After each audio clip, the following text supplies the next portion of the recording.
Hey, New Tech. Here is a music app tutorial number 8. So in the last tutorial, we built this sampler, building on this sampler patch here.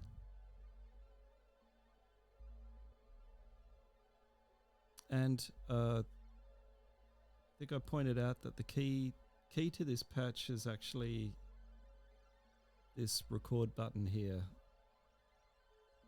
These other buttons, they have just an interaction that points to the record button game object, but there's nothing else kind of to them other than a material shader. And then I've got a slider in here, and I'm going to rename that to pitch shifter.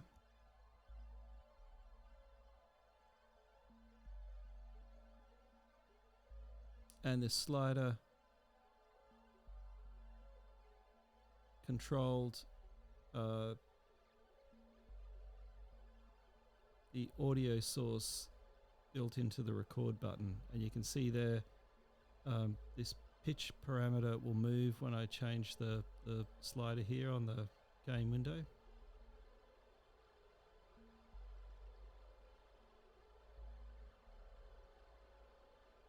And if you've forgotten how to do that play window tinting, because remember, when we press play we can change things in the inspector, but as soon as we press stop, none of those things will be saved and they will all revert back to their default setting. But the importance of that in Unity is it allows you to kind of play test your app and change things out, try things out without breaking your app or you know, getting it too far away from what you had. So it's kind of a useful feature, but it can be super annoying unless you have your play tinting on, which is over here in Unity preferences. And we make this a bit bigger, you can see play mode tint.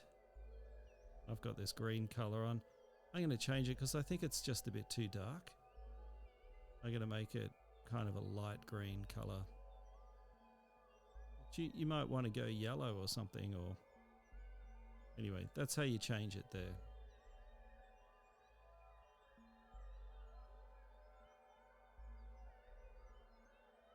That's better. It's easier to read the writing and I can still see that I'm in play mode. And your mic doctor should still be recording your device that you're using for your internal microphone.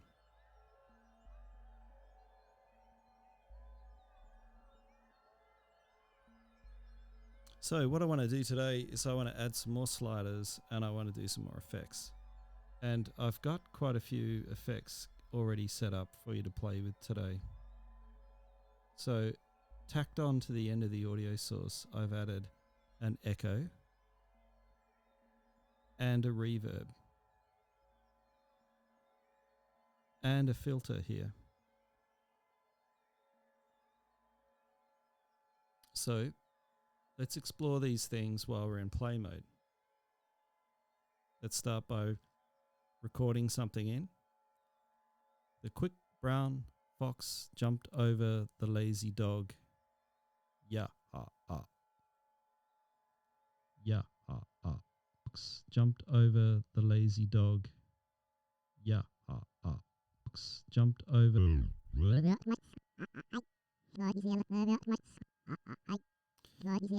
Okay, I'm just going to keep mine looping there. And if I change this filter here,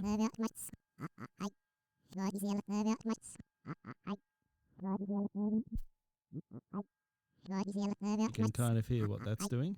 We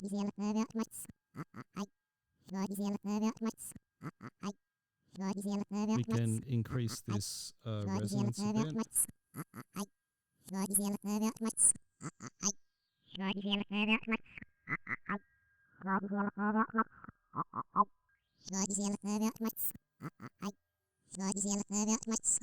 So what the filter is doing there is it's cutting off the really high frequencies, and this slider is a frequency range, and 16,000 cycles a second, or hertz, is roughly, the range of human adult hearing. If you're a baby, you might be super sensitive and hear up to 20, but most adults hear up to about 16. So that's the excess of our range, and then it'll take it all the way down to below our hearing, and it will cut the sound off completely or really mute it.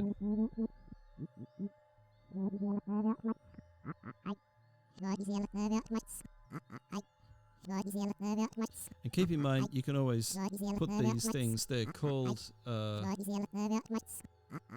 in the audio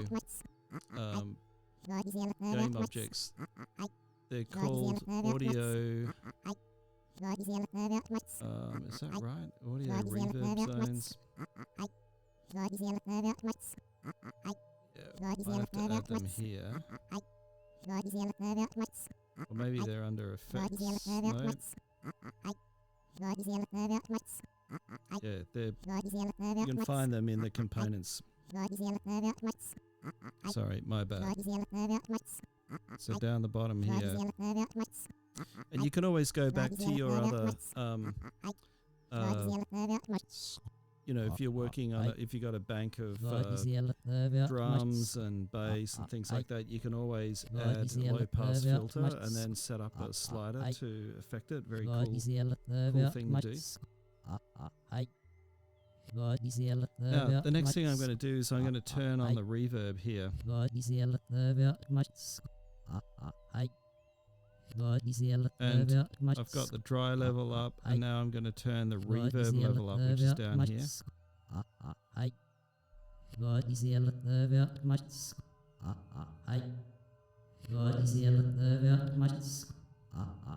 And I'm going to turn up the decay time.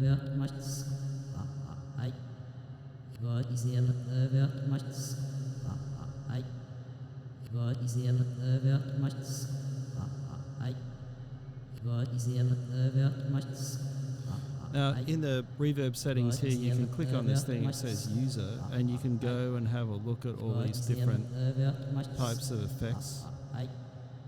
But they won't let you program any of these things in the inspector. But they can be good at hearing different sounds, and you can look at where these parameters are kind of set and work out that they all have kind of different colors.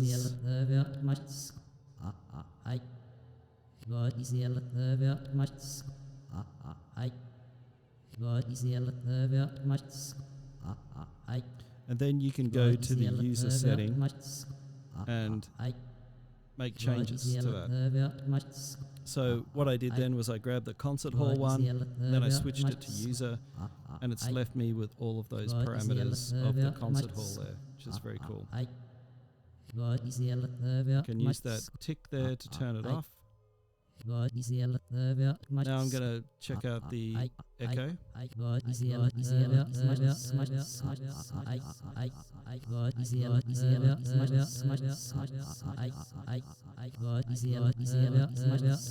I can change the speed of the echo there.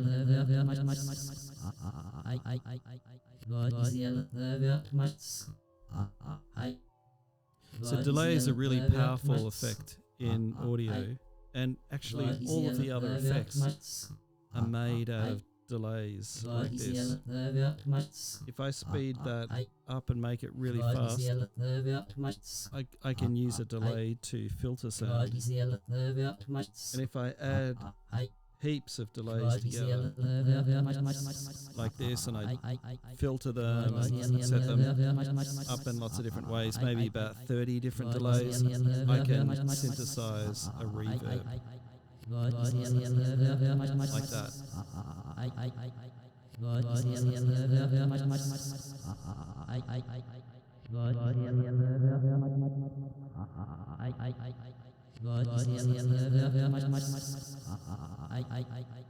So by playing around with this in play mode, you can kind of work out what you want to do.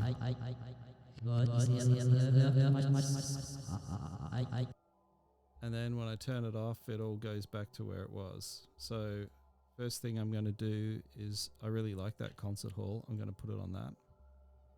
Then switch to user, because I love that sound. I've got to turn both of these on. And then I want to do, let's set up that reverb level first, and you can see there it goes from -2 down to -10,000. So I got to be mindful that when I maybe 0 to -10,000, I'm going to do that first. So I'm going to grab my slider. I'm going to duplicate that. I'm going to call this one reverb level.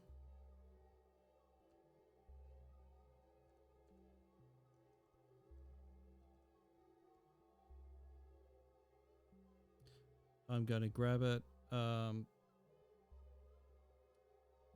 going to change its X position here and move it off, and that way I know it will be exactly in the same Y position. And then I'm going to open the slider and I'm going to use a different fill area, maybe a green fill area. You can see it's changed the look of the slider there. Then I'm going to connect it up to a different target now. So the audio source is not my target. Now it's my reverb filter. And what I want to go to is reverb level. The minimum value is now -10,000. The maximum value is 0.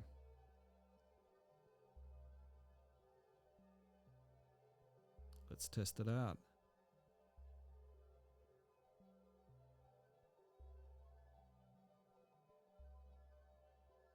Testing, testing, testing. I want to test out my... Oh, hang on. Wait a sec. Let me record that again. Testing, testing, testing. I want to record. I want to test. I want to check out my verb. Check out my verb. I want to record. I want to test. I want to check out my verb. I want to record. Now my echo is going at the same time here. I want to check out my verb. I want to record. Maybe just turn that off. I want to check out my verb. I want to record. I want to test. I want to check out my verb. I want to record. I want to test. I want to check out my verb. I want to record. Great. So it seems to be working. And it may need some adjustment. I'll have to think about that. But, it's working for now. So I'm going to just keep going. So this reverb level, I'm going to duplicate. And let's see, it's 150. And the other slider is, let's just get these things all registered. So let's make it 300. 300. This one is 150. This one will be 0. And I'm going to target the another parameter in the reverb. This time I'm going to target the decay time. And if I go back to the button record and I move to the reverb here, I can check the decay time and see what the parameters are. So it starts at 0.1 and it goes all the way up to 20. So let's go to my slider here. Now rename it. Reverb decay time. And decay time is my target. Then I can now set my value here of 0.1 and my maximum value is 20. And my starting value I might set at something like 2.5.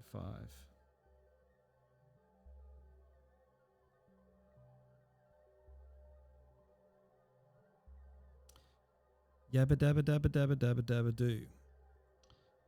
Yabba dabba dabba dabba dabba dabba dabba do. Yabba dabba dabba dabba dabba dabba dabba do. Yabba dabba dabba dabba dabba dabba dabba do. Yabba dabba dabba dabba dabba dabba do. And you can see that the decay time is changing here. The value of the slider is changing there. Yabba dabba dabba dabba dabba dabba dabba. And let's just check. We're looking for decay time here. Yabba dabba dabba dabba dabba dabba dabba do. Yabba dabba dabba dabba dabba dabba do. Yabba dabba dabba dabba dabba dabba do. Yabba dabba dabba dabba dabba dabba do. Great. Now the next thing I want to do is set up a slider to change the echo. So I'll duplicate this and I will make this positive 150. It moves it off over there. I will then open the background, the fill area, sorry, and I will put a blue color in there.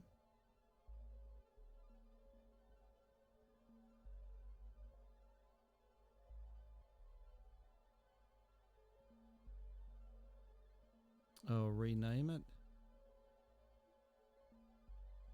And this time it's slider echo delay time.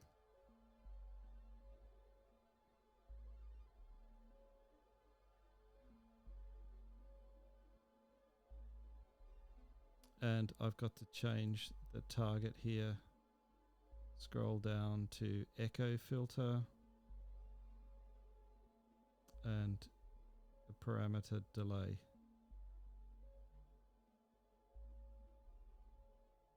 Now let's have a look here at what the values are for the audio echo thing. So it says 500 here. I think anywhere from 2 to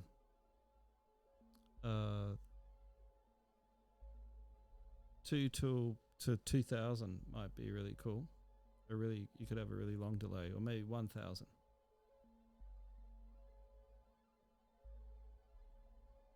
To 2000. Let's see what that's like, and let's start it off at 500.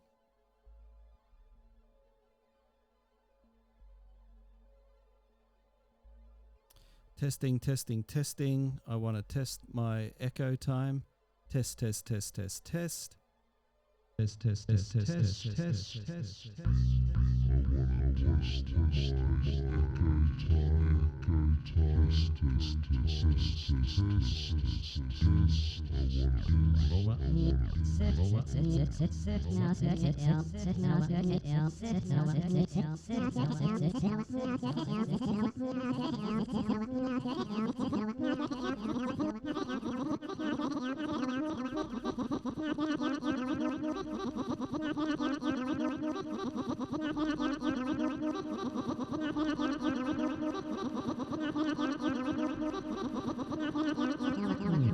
echo time, test, test, test,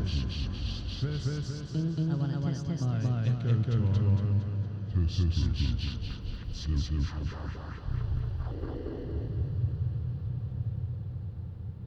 So that's starting to work. and sound pretty interesting. Now, there are a lot of other things that we could do. Probably the best thing to do at the end would be to add some filtering control. So let's make one more slider. Duplicate what we've got there. Rename it. Filter. Low pass. And let's open this slider up. Go to our fill area. And let's use banana yellow.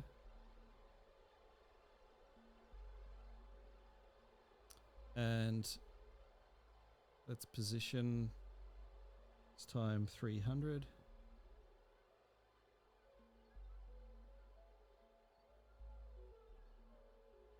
Let's go to the slider interaction area here and scroll down to find the low pass filter. And we need to go to this thing. Every filter has a point that it pivots around that you can move up and down that audio frequency range. And it's called the cut-off frequency in kind of an audio design terminology.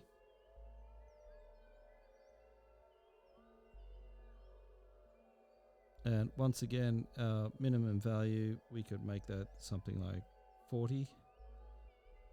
And the maximum value, we could make 20,000. And our opening range here could be 16,000. So that would effectively mean that the filter, although it's on, it's not doing anything. It's fully open to kind of our ears. So that's remember, we're in the slider now. We're not actually programming the filter itself. That lives over here in the button record land. And we have to make sure that that filter is turned on. And we'll have to set a starting range too for the slider. Yeah, we've given it a starting range of 16,000.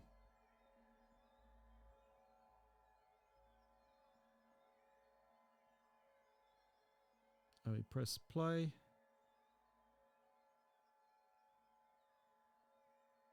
Testing, testing, testing, testing, testing, testing, testing. Yeah. Yeah. Testing, testing, testing, testing, testing, testing. Yeah. Testing, testing, testing, testing, testing, testing.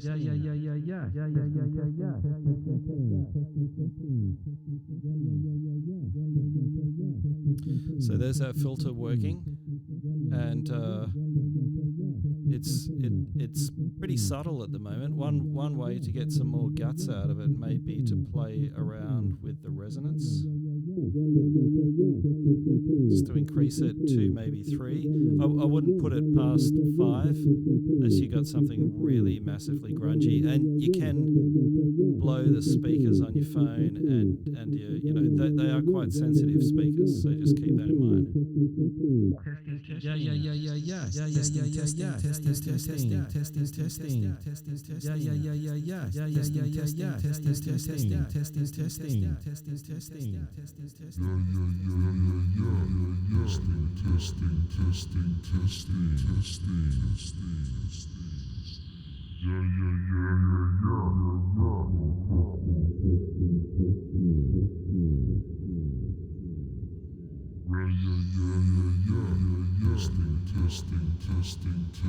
So I think they're the basic audio effects that I would use. There's the opposite of that low pass filter, and basically as you move it up and down, it always lets the high stuff through and cuts the bass out. At the moment we're always letting the bass, the low sound through, and cutting everything above that where this slider is.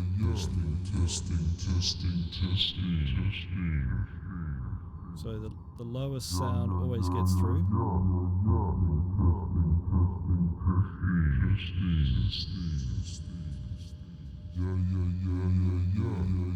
But you could go the other way.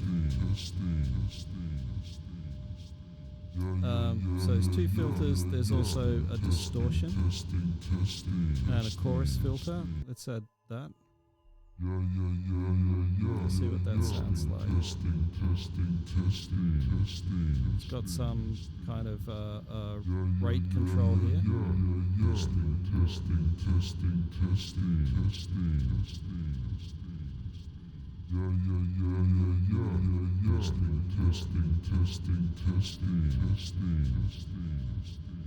And it's got a delay built into it as well.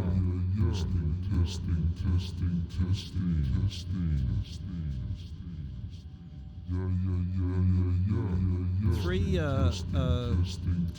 wet means effect is on, dry means the effect is off. So there's three mixes here, and they might be left. They might be center, left, and right. So you can hear some kind of spacey stuff going on. You can also increase the depth.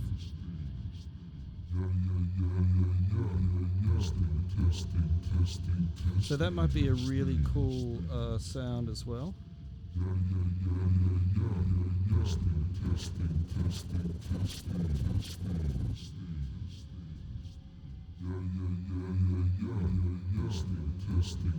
So there's something a bit like a flanger there.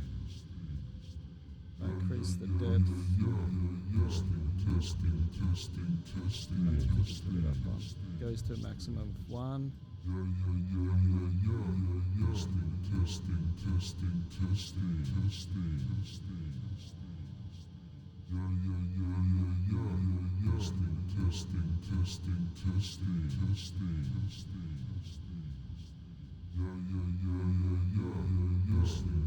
So by messing around in play mode like this, you can experiment and get an idea for a specific effect. Here it's starting to break up in that headphone.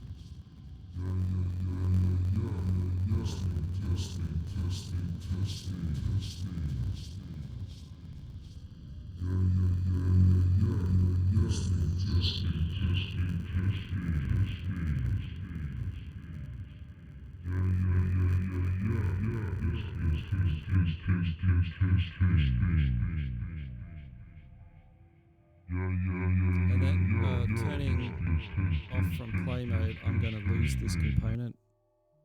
It'll just disappear. All right. So that way you can kind of safely play and then, test your app out. Okay, well, good luck with that.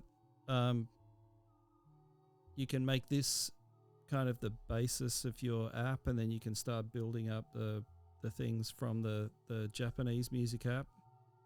You might want to have a look at the last tutorial of the Japanese app and see how we built those prefabs. You can always take prefabs from one Unity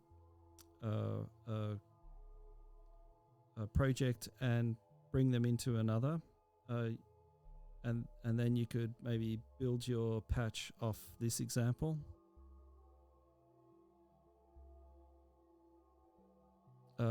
Or you might have a specific idea in mind for this and just start putting in your own graphics and setting up your look and feel. Okay, so thank you very much.